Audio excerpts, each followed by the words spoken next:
Hello friends, my self Sandeep. सार्थक judiciary coaching के इस यूट्यूब चैनल पर आप सभी लोगों का एक बार फिर से स्वागत है। पिछली क्लास में हमने पढ़ा था कंटेंट्स ऑफ द सीआरपीसी के कंटेंट्स के बारे में हमने जाना था। और now the first class is about the jurisprudence essence of CrPC and the constitutional aspects and inherent power of high court under section 482. Now the question is, what is the purpose of the jurisprudence in the CRPC?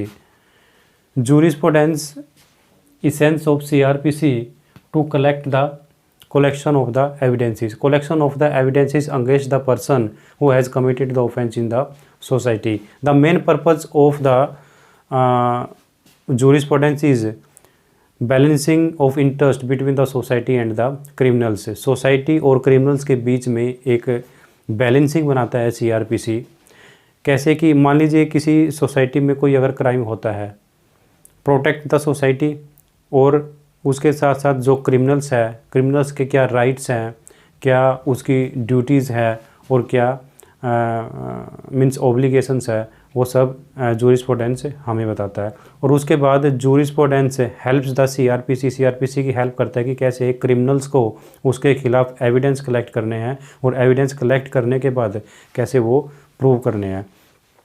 Initiate of the proceedings means जब court में कोई proceeding चलती है, criminal proceeding चलती है, तो criminal proceeding में जो एविडेंस कलेक्ट किए जाते हैं, सपोज अगर किसी व्यक्ति ने कोई क्राइम किया है, then the burden of proof will lies upon the prosecution to prove that कि उस व्यक्ति ने कोई ऑफेंस किया है। अब उसको प्रूव कैसे किया जाएगा? एविडेंस प्रोड्यूस करके। और जब एविडेंस किसके द्वारा कलेक्ट किए जाएंगे? पुलिस ऑफिसर के द्वारा during the course of investigation evidence collect किए जाते हैं। मान लीजिए कोई स्टेटमेंट है एक्यूज्ड की, जिस एक्यूज्ड ने कोई ऑफेंस किया है उसने जो स्टेटमेंट दी है, या कोई डिस्कवरी स्टेटमेंट है किसी व्यक्ति के खिलाफ, कोई डिस्कवरी ऑब्जेक्ट है, कोई चाकू है या कोई ऐसी चीज़ है अगर किसी ने मर्डर का ऑफेंस किया है, या कोई व्यक्ति है जो उसके खिलाफ कोई विटनेस है उसकी स्टेटमेंट है। All the activities in the course of the investigation the main purpose of the collection of the evidences, क्योंकि evidences is the main part to proving the offenses. Now the proceeding from the arresting to till the arguments, arrest करने से लेकर उसके बीच का जो process है वो process proceeding कहलाता है, और वो प्रोसेस फॉलो करना पड़ता है किसी व्यक्ति के खिलाफ ये प्रूव करने के लिए कि उसने कोई ऑफेंस किया है। Now the question is about the CrPC, कि सीआरपीसी का जो प्रोसीजर लॉ है, सीआरपीसी को प्रोसीजर लॉ क्यों कहा जाता है? सीआरपीसी कब अस्तित्व में आया, क्यों सीआरपीसी की ज़रूरत पड़ी, और उससे पहले जब सीआरपीसी नहीं था तो क्या था? ओके, इन 1973 में सुप्रीम कोर्ट का एक जजमेंट आया था, Keshavanandan Bharati versus state of Kerala 1973 of the Supreme Court. और it was held in the case that कि किसी भी प्रोविज़न को, कॉन्स्टिट्यूशन के किसी भी आर्टिकल को वॉयलेट नहीं किया जा सकता किसी भी सर्कमस्टांसिस में। No any provision can be violated in any circumstances. In the case of Keshavanandan Bharati versus state of Kerala, the Supreme Court held in 1973। Then the CrPC comes into force on the 1 April of the 1974 में CrPC आया।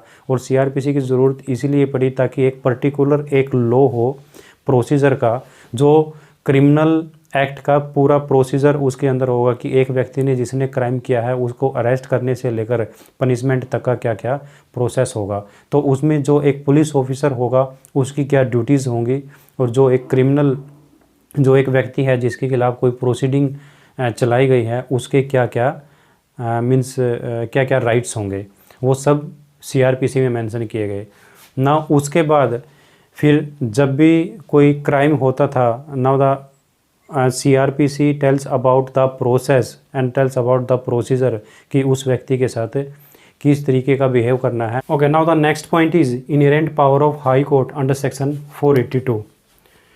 Inherent power of high court under section 482 is declared the superintendent power of the High Court for makes any decision in the interest of justice. जहाँ पर high court को ये लगता है किसी भी पॉइंट पर कि यहाँ पर कोई ऐसा प्रोविज़न नहीं है जिसमें कि ये ऑर्डर पास कर सके, but the order is necessary for the ends of justice, then the high court may take action and pass the order. Where the High Court is found that there is no any provision in law but the order is necessary for the ends of justice, then the High Court may pass the order in the interest of justice. तो आइए एक बार जो inherent power है under section 482 की CRPC को उसको एक बार read कर लेते हैं। Saving of the inherent power of the high court. Nothing in this code, nothing in this code means nothing in CRPC. Nothing in this code shall be deemed to limit or affect the inherent power of the High Court to make such orders as may be necessary to give effect to any order under this code, or to prevent abuse of the process of any court or otherwise to the secure the ends of justice. I mean to say कि high court की जो power है under section 482 क्या कहता है कि high court under section 482 एक ऐसी पावर रखता है in the cases of the criminal cases. In the criminal cases high court के पास एक ऐसी पावर है जिसमें कि जहां पर हाई कोर्ट को ये लगता है कि किसी के साथ कोई गलत हो रहा है, then the high court beyond the provisions of the CRPC और beyond the provisions of the all law, then the high court may take action and pass the order.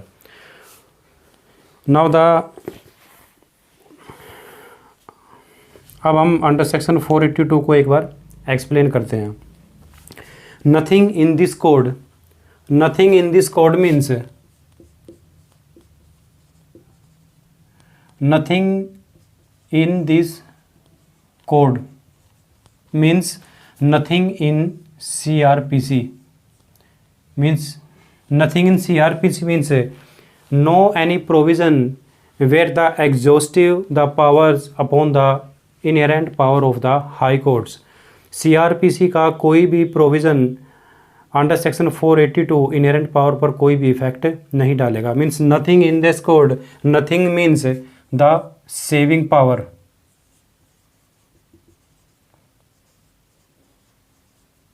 Saving power या saving clause.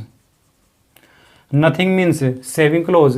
Nothing in the CRPC means nothing in this code means nothing in CRPC means nothing in the CRPC. No any provision of the CRPC to exhaustive the power of the High Court under section 482. But the High Court under section 482 exhaustive the all provisions of the CRPC. means CRPC की जो धारा 482 है inherent power, वो CRPC के किसी भी provisions को effect कर सकती है, लेकिन CRPC का कोई भी प्रोविज़न जहाँ पर एंड्स ऑफ द जस्टिस और इंटरेस्ट ऑफ जस्टिस की बात आती है अंडर सेक्शन 482 के किसी भी अंडर सेक्शन 482 को इफ़ेक्ट नहीं करेगी। Now the nothing in this code shall be deemed to limit or affect the inherent power of the high courts means no any provision in CRPC to affect the power of the inherent power of the high court of under section 482 to make such orders as may be necessary to give effect to any order under this code means where the high court is found in any case in the criminal case that there are no any provision in CRPC or maybe the provision in the CRPC but the order is necessary for the ends of justice, then the High Court may take action and may pass the order in the interest of justice. Means under section 482 is used in the interest of society for the makes of the justice and the fair trial. Fair trial means where the High Court is found that may be the misuse the power of the lower courts, जहां high court को ये लगता है कि जो subordinate court है उनके द्वारा किसी ऑर्डर में अपनी पावर का मिसयूज किया हुआ है, देन द हाई कोर्ट में use the power of under section 482. Now the next point is और to prevent abuse of the process of any court. Abuse of the process means subordinate court may use the misuse of his power, then the High Court may take action under section 482 and or otherwise to secure the ends of in the cases of fake FIR. Fake FIR means अब suppose करो किसी व्यक्ति के खिलाफ कोई FIR laws हो चुकी है। अब किसी व्यक्ति ने उसको हरासमेंट करने के लिए, अब यहाँ पर हम एग्जांपल मान लीजिए ए बी का एग्जांपल लेता है। ए ने FIR कराई है, A FIR against B. A ने बी के खिलाफ एक FIR कराई है, मीन्स फेक FIR।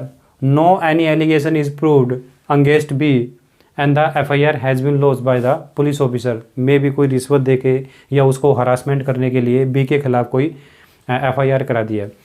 अब वो FIR में इन्वेस्टिगेशन चल रही है। अब जब बी के खिलाफ कोई एविडेंस ही नहीं है या बी के खिलाफ कोई ऐसा एलिगेशन है ही नहीं है या फिर बी ने कोई क्राइम नहीं किया है, then the harassment of the B and also the harassment of the B's family. अब जब बी हरास होगा मीन्स बार बार उसे पुलिस स्टेशन जाना पड़ेगा, जब पुलिस ऑफिसर उसको बुलाएगा इन्वेस्टिगेशन के लिए, और जब उसका केस चलेगा कोर्ट में तो उसको कोर्ट में भी जाना पड़ेगा। Then the wasting of the time of B and also the wasting of the money and also the harassment of A and also harassment of the B's family and the effect of the society. अब suppose अगर B के खिलाफ कोई allegation file किया है और B अगर society में आसपास ये पता चलता है कि हाँ बी के खिलाफ कोई ऐसा एलिगेशन लगाया गया है, या मे भी आज बी के साथ ऐसा हो रहा है तो कल सी के साथ भी हो सकता है, डी के साथ भी हो सकता है, then the effect of the society and effect of the whole surrounding of the B. ये बी के आसपास का जो इन्वायरमेंट है वो भी इफेक्ट होता है। और now the proceeding is going on before the judicial magistrate, means B A ने एलिगेशन लगाया है बी के against that B has committed the offence related to the cognizable offence, means in cognizable offences where the police officer has authority to arrest without the warrant of the court and make the investigation without the authority of the court in cognizable cases. अब police officer ने investigation start किया है। अब investigation को time to time magistrate के सामने पेश करना पड़ेगा। नाउ द मजिस्ट्रेट, अब यहाँ पर बी को किसी ने सजेस्ट किया कि आप अंडर सेक्शन 482 में इनहेरेंट पावर है जो हाई कोर्ट की, वहाँ पर आप एप्लीकेशन लगाकर इस FIR को कैंसिल करा सकते हैं। But the judicial magistrate has not power to stop the investigation in the cognizable offence and not also the power to cancel the FIR power. So now the B file application under section 482 inherent power of High Court, and if the High Court is found that there is not any sufficient ground against the B that the FIR is fake FIR, then the High Court may take action and cancel the FIR. अगर high court का ये समाधान हो जाता है कि उसके खिलाफ जो FIR की गई है वो एक फेक FIR है और कोई ऐसा कोई ऐसा ठोस एविडेंस नहीं है उसके खिलाफ कि जो ये साबित कर सके कि उसने कोई कॉग्निजेबल ऑफेंस किया है। Now the next point is the double FIR।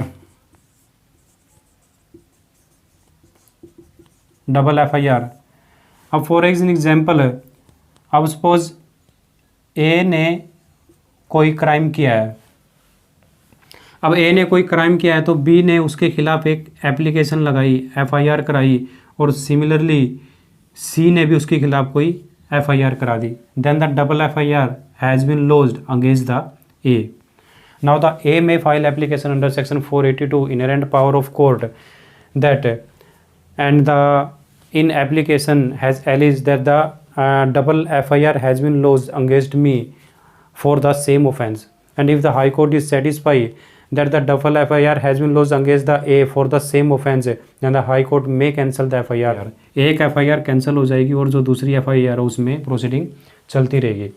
Now the next point is if there are no any provision, if there are no any provision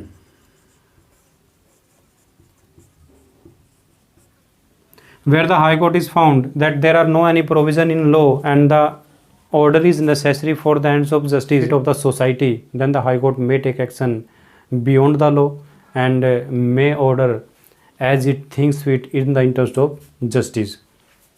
अब सपोज अगर कोई प्रोविज़न है सीआरपीसी में, अब सपोज एक anticipatory bail under section 438 में अब किसी ने एंटीसिपेटरी बेल लगाई है, अंडर सेक्शन 438 में एंटीसिपेटरी बेल लगाई और एंटीसिपेटरी बेल का प्रोविज़न है सीआरपीसी में अंडर सेक्शन 438 में, देन द हाई कोर्ट को किसी दूसरे लॉ में जाने की ज़रूरत नहीं है।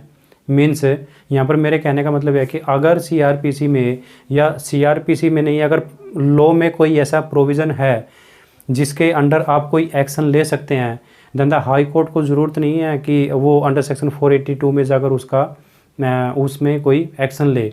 If there are any provision in law then no need of the high court to use the power of under section 482, then the high court may grant the application under section 438। अब now an example, UP में एक बार बहुत time पहले बहुत से cases, एक crime जब बहुत ज़्यादा बढ़ गया था तो जो यूपी गवर्नमेंट है उन्होंने अंडर सेक्शन 438 एंटीसिपेटरी बेल को विड्रा कर लिया था। विड्रा मीन्स कि यूपी के अंदर जो यूपी इलाहाबाद हाई कोर्ट में अगर कोई अंडर सेक्शन 438 में लगाएगा तो 438 जो सेक्शन था उसको स्टेट गवर्नमेंट ने विड्रा कर लिया था। वो इसलिए कर लिया था कि हर व्यक्ति क्राइम करने के बाद सीधा डायरेक्ट एप्लीकेशन फाइल करता था हाई कोर्ट में और बेल लेकर सीधा सोसाइटी में आता था, उसकी सोसाइटी बहुत ज़्यादा इफेक्ट हो गई थी। देन द यूपी गवर्नमेंट ने अंडर सेक्शन 438 को अब अगर इलाहाबाद हाई कोर्ट के पास 438 की कोई पावर नहीं है तो बेल वो कहाँ पर ग्रांट करेगा। Then the under section 482 the inherent power of high court bail application grant कर सकता है। अब हाई कोर्ट के पास तो अंडर सेक्शन 482 है ना।